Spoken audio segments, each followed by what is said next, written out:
بسم اللہ الرحمن الرحیم۔ السلام علیکم۔ نور اللہ آپ کی خدمت میں حاضر ہے۔ وزیر اعلیٰ کے گھر چھاپا، گرفتاری، فون چھین لیا، کیا کہانی ہے؟ دوسری طرف جج جیت گیا ہے۔ کون سا جج جیت گیا ہے؟ اور یہ جیت انصاف کی جیت ہے یا انصاف کا جنازہ؟ اور انصاف کی بات کریں تو جیلوں میں ملاقات کا بھی مسئلہ ہے۔ آن لائن ملاقات ہوگی یا نہیں ہوگی، ایک جیل میں ہوگی اور ایک جیل میں نہیں ہوگی، اس کا کیا بنے گا؟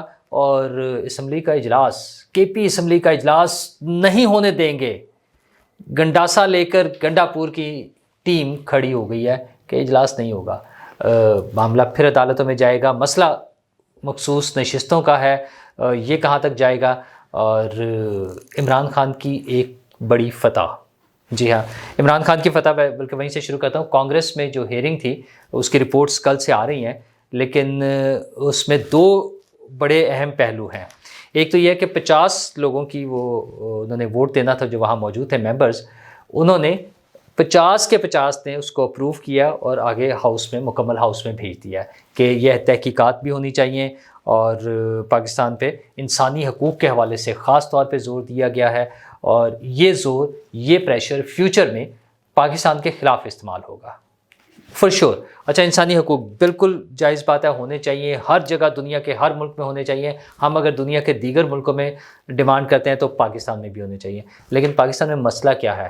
مسئلہ صرف پی ٹی آئی کی حکومت ہے کہ پی ٹی آئی کو حکومت نہیں ملی۔ الیکشن تقریباً ویسے ہی، تھوڑے بہت پلس مائنس کے ساتھ ویسے ہی ہیں جیسے اس سے پہلے ہوتے رہے ہیں، اور ان کے تو کیسز کے فیصلے بھی نہیں ہو سکے تھے جو اس زمانے میں تھے۔ وہ قاسم سوری صاحب پورے 3.5-4 سال سٹے پر چلتے رہے ہیں، اسپیکر رہے ہیں اور اس میں ڈپٹی اسپیکر، اور لیکن یہ کہ کوئی مسئلہ نہیں تھا۔ مطلب وہ ایک شیلٹر تھا نا، وہ لانے والوں کا ایک زبردستی تھی، ایک ڈنڈے کا زور تھا، اس کے مطابق چلتے رہے۔ اب تو پھر عدالتوں میں معاملات چل رہے ہیں۔ اور دوسرا، امریکی سفیر کیا عمران خان سے ملاقات کے لیے آئیں گے؟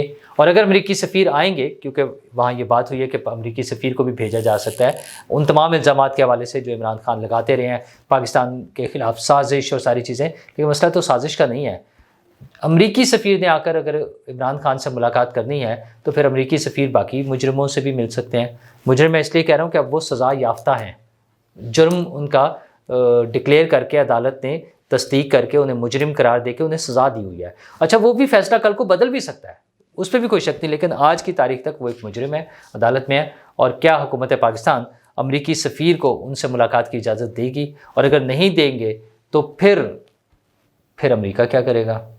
تو یہ کمال کیا ہے پی ٹی آئی نے، یہ کمال کیا عمران خان صاحب نے۔ وہ عمران خان صاحب جو ہمیں کہتے تھے ہم کوئی غلام ہیں، اور انگریز کی غلامی اور امریکہ کی غلامی اور ان چیزوں کے تانے دینے والے، اب آج ہمیں کہاں لا کر کھڑا کر دیا ہے۔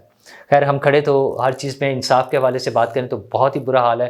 130/139 کا جب میں اکثر ذکر کرتا ہوں تو اس کا مطلب یہ کہ ہمارے ہاں انصاف کا بس اللہ ہی حافظ ہے، کوئی حال نہیں ہے، کوئی حال نہیں ہے۔ اچھا، اس کی بڑی مثالیں بے شمار ہیں۔ مسئلہ یہ کہ انصاف تو ججز کو بھی نہیں ملتا۔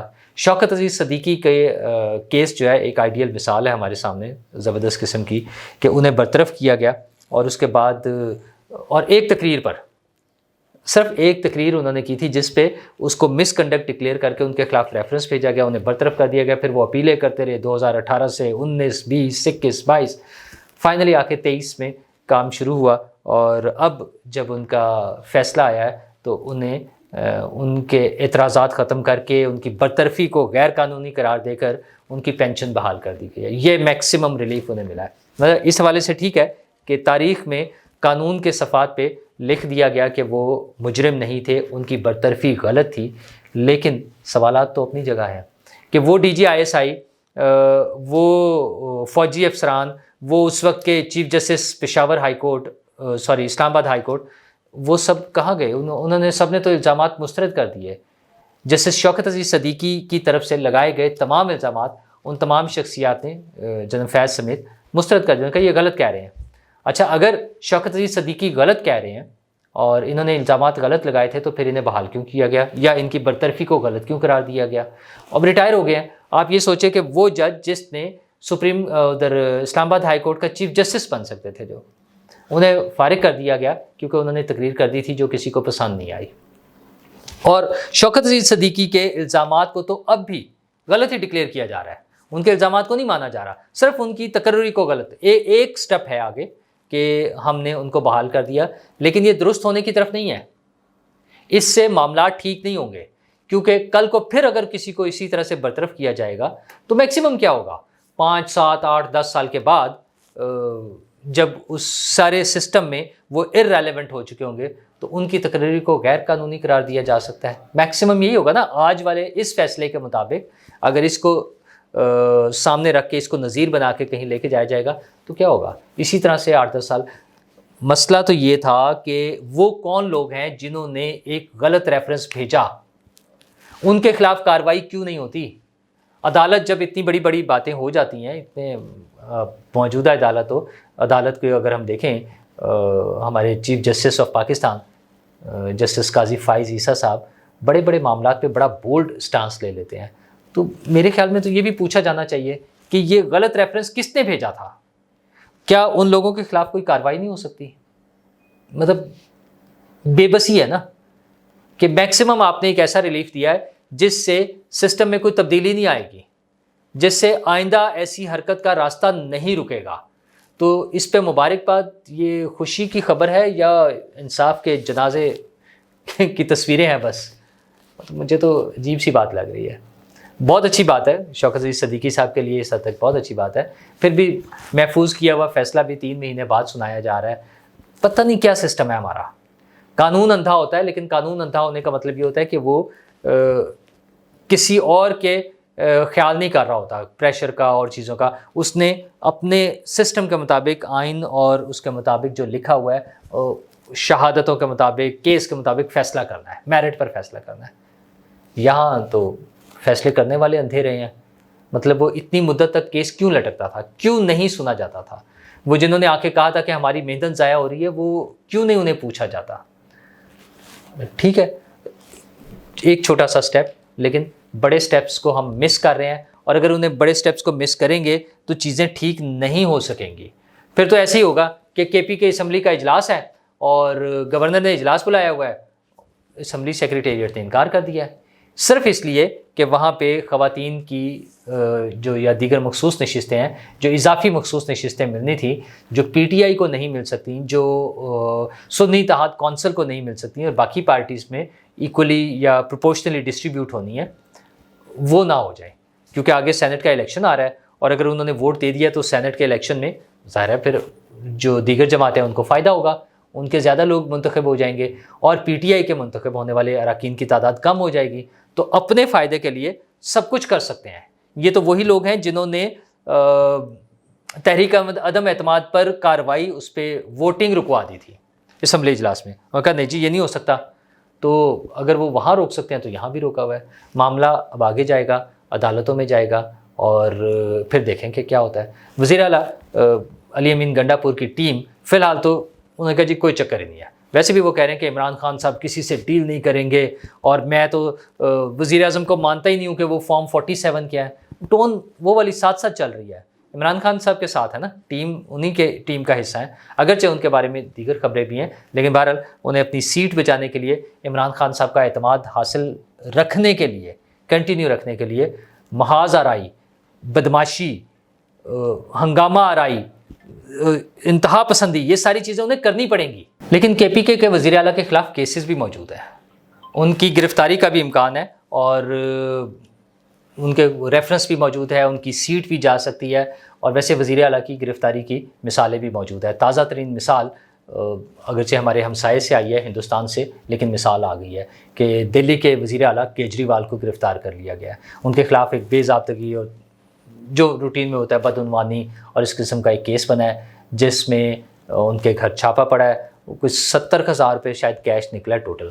غریب بیچارہ وزیر اعلیٰ, یہی کوئی ٹھیک ہے نا, آپ سمجھ رہے ہیں نا میں کیا کہنا چاہ رہا ہوں. تو وہ ان سے فون بھی چھین لیا گیا, انہیں گرفتار کر لیا گیا ہے. لیکن یہ کہانی سنانے کا مقصد صرف یہ ہے کہ اس طرح کے واقعات پاکستان میں بھی ہو سکتے ہیں. خاص طور پہ مجھے تو بار بار خیال آتا ہے, علی امین گنڈا پور صاحب کا، کیونکہ ان کے خلاف جس قسم کے کیسز موجود ہیں، خصوصاً 9 مئی والے کیس، جس دن ان پہ دوبارہ سے کارروائی شروع ہو گئی تو ان کی فوری گرفتاری کا چانس ہے۔ اچھا ویسے تو ان کا وہ اثاثے چھپانے کے چکر میں ان سے اسمبلی کی ممبرشپ بھی جا سکتی ہے ان کی، وہ بھی اپنی جگہ موجود ہے کیس، اور لیکن گرفتاری کا چانس اپنی جگہ موجود ہے۔ کے پی والوں نے یا پی ٹی آئی والوں نے، سوری کے پی نہیں، پی ٹی آئی والوں نے اس کے لیے ظاہر ہے اپنا پھر پروپیگنڈا چلانا ہے کہ دیکھیں جی ہمارے منتخب وزیر اعلیٰ، اور بھائی تمام تر کیسز کے باوجود اگر پارٹی کے جیتنے کی صورت میں انہیں وزیر اعلیٰ بنا دیا گیا ہے، اس قانونی کارروائی کو پورا کرتے ہوئے یا قانونی ریکوائرمنٹس کو پورا کرتے ہوئے کہ ٹھیک ہے آپ پارٹی کو ووٹ دیا، آپ کے پارٹی کے لوگوں نے ان کو ووٹ دیا، انہوں نے وزیر اعلیٰ بنا دیا، تو اسی طرح اگر کل کو قانون نے دوسری طرف فیصلہ سنا دیا تو وہ بھی پھر قبول ہوگا۔ پی ٹی آئی تو قبول کرے یا نہ کرے، لیکن ایسی چیزوں پہ وہ بھاگتے ہیں لینے کے لیے کہ وزیر اعلیٰ پنجاب مریم نواز نے چونکہ لاہور میں کوٹ لکھپت جیل میں ایک اعلان کر دیا ہے آن لائن میٹنگز کا، تو یہ والی سہولت اب ہمیں اڈیالہ میں دے۔ اچھا اور قانون کو نہیں ماننا، آئین کو نہیں ماننا، وزیر اعظم کو نہیں ماننا، وزیر اعلیٰ کو نہیں ماننا، ان کے فارم 47 کو نہیں ماننا، پتہ نہیں کیا کیا چیز نہیں ماننی، لیکن چونکہ وزیر اعلیٰ نے ایک بیان دے دیا ہے تو اس لیے اس کے مطابق ہمیں یہاں پر کریں، تو حضور وزیر اعلیٰ سے ہی بات کریں، ہو جائے گا۔ اچھا میں ویسے سمجھتا ہوں کہ اگر وہ اس میں ہونا چاہیے لاہور میں کوٹ لکھپت پہ جیل میں ہو سکتی ہے آن لائن ملاقات، تو وہاں بھی ہو سکتی ہے، لیکن آئی ایم شیور وہ ایسا نہیں ہوگا کہ آن لائن مسلسل کوئی جلسہ چل رہا ہوگا کہ وہ بس جلسہ ہے اور پھر چلے جا رہا ہے، ایسا شاید ممکن نہ ہو، لیکن وہ سہولت تمام قیدیوں کو، عمران خان بھی ایک قیدی ہیں، تمام مجرموں کو، عمران خان بھی ایک مجرم ہے، تمام حوالاتیوں کو، عمران خان بھی اسی طرح سے جیل میں، تو وہ جو باقی سب لوگوں کو سہولتیں مل رہی ہیں وہ ان کو بھی ملنی چاہیے۔ اور پروٹوکول جہاں تک بطور سابق سربراہ حکومت، سابق وزیر اعظم کے طور پہ جتنا باقی دیگر وزرائے اعظم کا ہے اسی طرح انہیں بھی ملنا چاہیے۔ اور ہاں ایک اور خبر تھی، وہ جو سیٹیں جا رہی ہیں نا، نکل رہی ہیں دوبارہ ری کاؤنٹنگ میں، تو اس میں NA 154 کی سیٹ بھی نکل گئی ہے پی ٹی آئی کے ہاتھ سے۔ آپ یہ دیکھیں جہاں جہاں ری کاؤنٹنگ ہوتی ہے فارغ ہو جاتے ہیں۔ اچھا اب اس پہ جو مرضی شور میں جائیں، آپ کی اپنی درخواستیں ہیں، وہاں پر بھی ری کاؤنٹنگ ہونی چاہیے جہاں پر وہ جا رہے ہیں، اور جہاں دوسری پارٹیاں ان کی بھی ہے، تو وہ لودھرا کی سیٹ پی ٹی آئی کے ہاتھ سے نکل گئی ہے، عبدالرحمن کانجو صاحب وہاں جیت گئے ہیں۔ یہ ساری چیزیں چلتی رہیں گی، لیکن میرے اور آپ کے لیے خطرناک خبریں ہیں۔ جب وزیر اعظم صاحب نے بھی کہہ دیا اور آج اس کے بعد وفاقی وزراء نے بیٹھ کر پریس کانفرنس بھی کر دی ہے کہ اگلے 2-3 سال بڑے خوفناک ہیں۔ حضور عام آدمی کا تو ہر روز خطرناک اور خوفناک ہے، قربانی دینی پڑے گی۔ وہ 75 سالوں سے یہی سلسلہ چلتا آ رہا ہے، اور پچھلے کچھ سالوں سے تو بس قربانیاں ہی قربانیاں ہو رہی ہیں۔ وہ کچھ لوگ قربانی کی کھالیں مانگتے تھے اور باقی جو ہیں وہ ویسے کھال کھینچ لیتے ہیں، تو کوئی سوچیں، غریب آدمی کا بھی سوچیں، عام آدمی کا بھی سوچیں۔ یہ قربانیاں جو ہیں ظاہر ہے پوری قوم کے لیے ہوتی ہیں، لیکن وہ ٹاپ لیول پر نظر نہیں آئیں ابھی تک۔ وزیر اعظم صاحب نے بھی کہا تو ہے کہ اشرافیہ پر آئے گا، تو اگر اشرافیہ پر آنا ہے تو پھر پریس کانفرنس کرنے کی ضرورت ہی نہیں ہے، پھر عوام کو کیوں ڈرا رہے ہیں؟ اس کا مطلب یہ ہے کہ باری میری اور آپ ہی کی آنی ہے۔ تو اللہ ہمیں مشکل حالات سے بچائے، اور اللہ نے دنیا میں جو نظام بنایا ہوا ہے اس نظام میں جو ہمارے حکمران ہیں وہ بھی کوئی خیال کریں، اور ہماری، میری، آپ کی، تمام پاکستانیوں کی سہولت کا بھی سوچیں۔